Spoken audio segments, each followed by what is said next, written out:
তো যাই হোক, 1 মে প্রাইস হাইক। 1 মে আমরা জানি প্রত্যেকেই শ্রমিক দিবস। এই দিনটা হচ্ছে মে দিবস বা শ্রমিক দিবস হিসাবে পালন করা হয়, এবং এখানে যারা সাধারণ মধ্যবিত্ত মানুষ তারাই তো শ্রমিক, তো তাদের জন্য আজকের দিনটা উৎসর্গ করা উচিত ছিল। কিন্তু যাই হোক, 1 মে প্রাইস হাইক অর্থাৎ জিনিসের দাম আকাশ ছোঁয়ার বেড়ে যাচ্ছে। কেন, দেখুন এখানে যে এলপিজির দাম থেকে রেলের ওয়েটিং টিকিট সবকিছুর এই দামের কিন্তু পরিবর্তন হচ্ছে। তো যাই হোক, কোনো কোনো জিনিসের দাম বেড়েছে, আবার কোন কোন জিনিসের দাম কমছে, আমরা আজকে বিস্তারিত আলোচনা করব। তো যদি আপনি চ্যানেলে নতুন হয়ে থাকেন তো অবশ্যই কিন্তু সাবস্ক্রাইব করে নেবেন, আর যদি ভিডিও ভালো লাগে তো অবশ্যই লাইক করবেন, শেয়ার করবেন, কমেন্ট করবেন, কারণ আপনার একটা লাইক আমাকে অনেক বেশি অনুপ্রাণিত করবে। তো দিনের পর দিন আমাদের কিন্তু জিনিসপত্রের দাম আকাশ ছোঁয়া।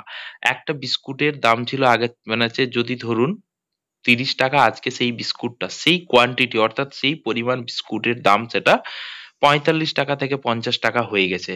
তো এক্ষেত্রে কিন্তু মধ্যবিত্তদের কপালে আবার কিন্তু সেই ভাঁজ পড়ে গেল। মধ্যবিত্তদের পকেটে আবার কিন্তু টান টান মানে হচ্ছে একটা টানপোড়েন মানে হচ্ছে শুরু হয়ে গেল। তো যাই হোক, এভাবে কেন আজকের এই মূল্য বৃদ্ধি আমরা সবকিছু বিস্তার আলোচনা করব। কোন কোন জিনিসের মূল্য বৃদ্ধি হচ্ছে, আবার কোন কোন জিনিসের দাম কমে যাচ্ছে সেগুলো আমরা আলোচনা করব। তো যেটা কিন্তু 1 মে অর্থাৎ শ্রমিক দিবসের দিন থেকেই কার্যকর মানে হচ্ছে হয়ে যাচ্ছে। মাসের শুরু থেকেই বদলে গেল কিন্তু এই নিয়মগুলা। অর্থাৎ 1 মে 2025 সাল থেকে এমন অনেক পরিবর্তন এসেছে যা সরাসরি কিন্তু আপনার পকেটের ওপর প্রভাব ফেলবে। তা সে এলপিজি সিলিন্ডারের দাম কমানো হোক বা এটিএম থেকে টাকা তোলার ওপর ব্যাংকের যে আরোপিত চার্জ।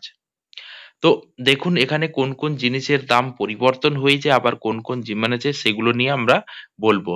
তো প্রথম দেখুন, আমাদের আজ থেকে সস্তা হয়ে যাচ্ছে কিন্তু এলপিজি গ্যাস। তো এবার দেখুন, এলপিজি গ্যাস আমরা সাধারণত মার্কেটে দু ধরনের পেয়ে থাকি। একটা হচ্ছে ডোমেস্টিক, একটা হচ্ছে কমার্শিয়াল। তো দেখুন এখানে ডোমেস্টিক যেসব গ্যাসগুলো রয়েছে সেগুলোর দামের পরিবর্তন হচ্ছে না, অর্থাৎ সেগুলো কিন্তু অপরিবর্তিত থাকছে। এর আগে আপনাকে ডোমেস্টিক সিলিন্ডার পাওয়ার জন্য যে টাকা দিতে হতো গ্যাস ডিলারকে, আজকে সেই টাকাই দিতে হবে। কিন্তু যারা কমার্শিয়াল গ্যাস সিলিন্ডার নিচ্ছে তাদের কিন্তু দামের পরিবর্তন হচ্ছে। আমরা দেখেছি বাজেট চলাকালীন একটা সময়ে 19 টাকা কমিয়েছিল, এরপর সেটা কিন্তু মানে হচ্ছে 14 টাকা 50 পয়সা কমানো হয়েছে। অর্থাৎ গত 2 মাসে কিন্তু একটা লক্ষণীয় হারে গ্যাসের দাম কমানো হয়েছে, যেটা দিল্লিতে আপনাকে দিতে হবে 1747 টাকা। ওকে, তো এখানে দেখুন একটা সুবিধা রয়েছে। কিরকম সুবিধা? কারণ এই ডোমেস্টিক সিলিন্ডার আমরা যারা সাধারণত মধ্যবিত্ত পরিবারের লোকেরা ইউজ করে ডোমেস্টিক সিলিন্ডার, কিন্তু এখানে বেসিক্যালি কমার্শিয়াল সিলিন্ডার কোথায় ইউজ করা হয়? রেস্টুরেন্ট বা রেস্টুরেন্টের ক্ষেত্রে বা কোনো ভালো হোটেল এখানে। তো এক্ষেত্রে যেহেতু গ্যাসের দাম কমেছে সুতরাং সেখানে কিন্তু তাদের খাবারের দামটাও কমতে পারে।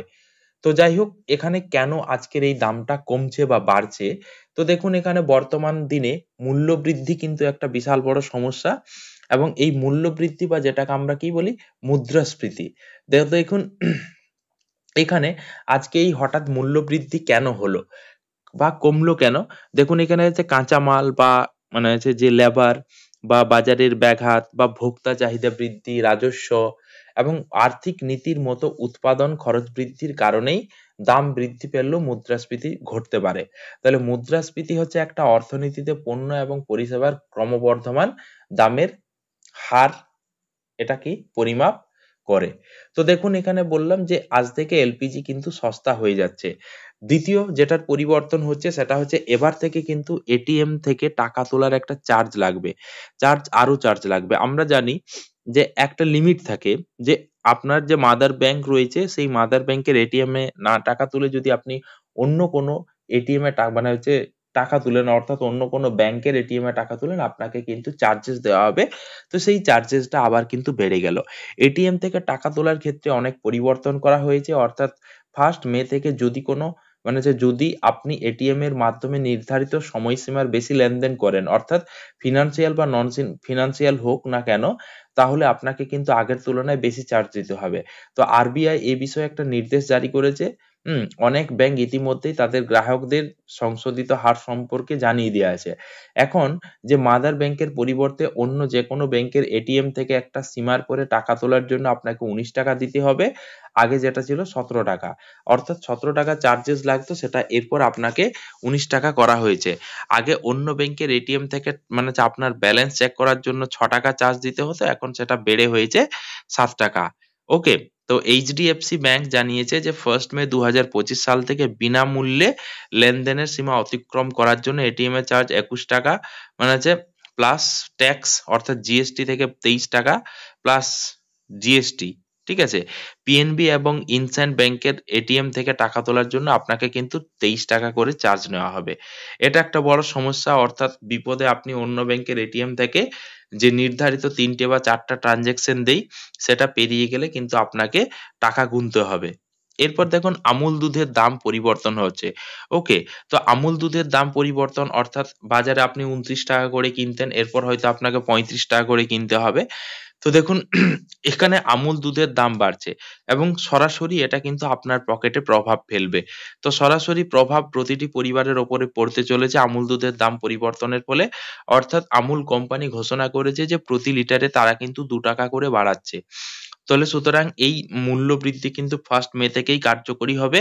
অর্থাৎ এখানে যে আমুল দুধ থেকে প্রোডাক্ট যা কিছু জিনিস রয়েছে, সে দই হোক, মিষ্টি হোক, সমস্ত জিনিসের ওপরে কিন্তু প্রভাব পড়েছে। অর্থাৎ দুধ থেকে তৈরি যেকোনো জিনিস, এই জিনিসের ওপরে কিন্তু এই দামটা প্রভাব ফেলবে। এই 2 টাকা থেকে ওরা 4 টাকা 5 টাকা করে আদায় করবে। অর্থাৎ দুধ থেকে তৈরি যা কিছু জিনিসের দাম কিন্তু বাড়তে চলেছে। ওকে? নেক্সট হচ্ছে যে রেলওয়ে টিকিট বুকিং এর পরিবর্তন।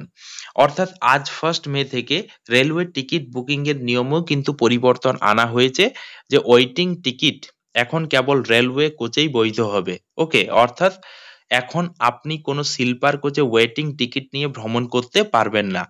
অর্থাৎ যদি আপনাকে ওয়েটিং টিকিটে স্লিপারে ভ্রমণ করতে দেখা যায়, তাহলে আপনাকে কেবল টিটি জরিমানা করবে না, বরং আপনাকে স্লিপার থেকে জেনারেল কোচেও পাঠানো হতে পারে। অর্থাৎ ওয়েটিং টিকিট আর থাকছে না। এবার দেখুন মানে যে এফডিতে, ওকে, ফিক্সড ডিপোজিটে যেখানে হচ্ছে সুদের হার কমানো হয়েছে। অনেক ব্যাংক স্থায়ী আমানতের সুদের হার কমানোর ঘোষণা করেছে। সম্প্রতি আরবিআই এর যে রেপো রেট 25 বেসিস পয়েন্ট কমানোর পরে অনেক ব্যাংক উচ্চ সুদের হারে এফডিআই বন্ধ করা শুরু করেছে। তো এই 5টা নিয়ম বা 5টার পরিবর্তন কিন্তু 1 মে থেকেই কার্যকরী হচ্ছে এবং যা কিন্তু সরাসরি মধ্যবিত্তদের পকেটে প্রভাব ফেলবে। তো সত্যি মধ্যবিত্তদের জীবন ভীষণ অসহায়। সরকারের উচিত মধ্যবিত্তদের দিকে নজর দেওয়া এবং যেহেতু সেন্ট্রাল গভর্নমেন্ট ডি এর পরিমাণ প্রচন্ড হারে বাড়িয়ে দিয়েছে, সেই তুলনায় পশ্চিমবঙ্গ সরকারের ডি এর পরিমাণ অনেকটাই কম, যার পরিপ্রেক্ষিতে পশ্চিমবঙ্গে বসবাসকারী সরকারি কর্মচারীদের পকেটে বিশাল বড় একটা প্রভাব ফেলবে এই মূল্য বৃদ্ধিতে। কারণ আপনি ধরুন আমুল দুধের দাম প্রতি লিটারে 2 টাকা করে চাপানো হয়েছে, তাহলে সুতরাং দুগ্ধজাত যা কিছু প্রোডাক্ট রয়েছে সেই সমস্ত জিনিসের দাম কিন্তু বাড়িয়ে তুলবে। কিন্তু এর পরিপ্রেক্ষিতে পশ্চিমবঙ্গ সরকারের বেতনটা লিমিটেড, যেখানে সেন্ট্রাল এবং পশ্চিমবঙ্গের কর্মচারীদের বেতনের মধ্যে কিন্তু একটা বিস্তর ফারাক রয়েছে। সেক্ষেত্রে পশ্চিমবঙ্গের কর্মচারীদের কিন্তু বিশেষভাবে প্রভাবিত হবেন এই মূল্যবৃদ্ধির ফলে। এবং আগামী দিনে যদি পাকিস্তান এবং ইন্ডিয়া এর যুদ্ধকালীন পরিস্থিতি তৈরি হয়, তাহলে কিন্তু জিনিসপত্রের মানে হচ্ছে দাম আরো ব্যাপকভাবে বাড়তে পারে এবং এর ফলে সবচেয়ে বেশি এফেক্টেড যারা হবে সেগুলা হচ্ছে মধ্যবিত্ত শ্রেণীর মানুষ। তাহলে সুতরাং পশ্চিমবঙ্গের মধ্যবিত্ত শ্রেণীর মানুষ, যেখানে সবচেয়ে বেশি পরিমাণ লোক বাস করে, তাদেরকে এগিয়ে নিয়ে যেতে গেলেই কিন্তু দেশ এবং দেশের উন্নতি সাধন হবে। তাহলে সুতরাং সেন্ট্রাল তথা পশ্চিমবঙ্গ সরকারের মধ্যবিত্ত শ্রেণীদের ওপরে বিশেষভাবে নজর দেওয়া উচিত।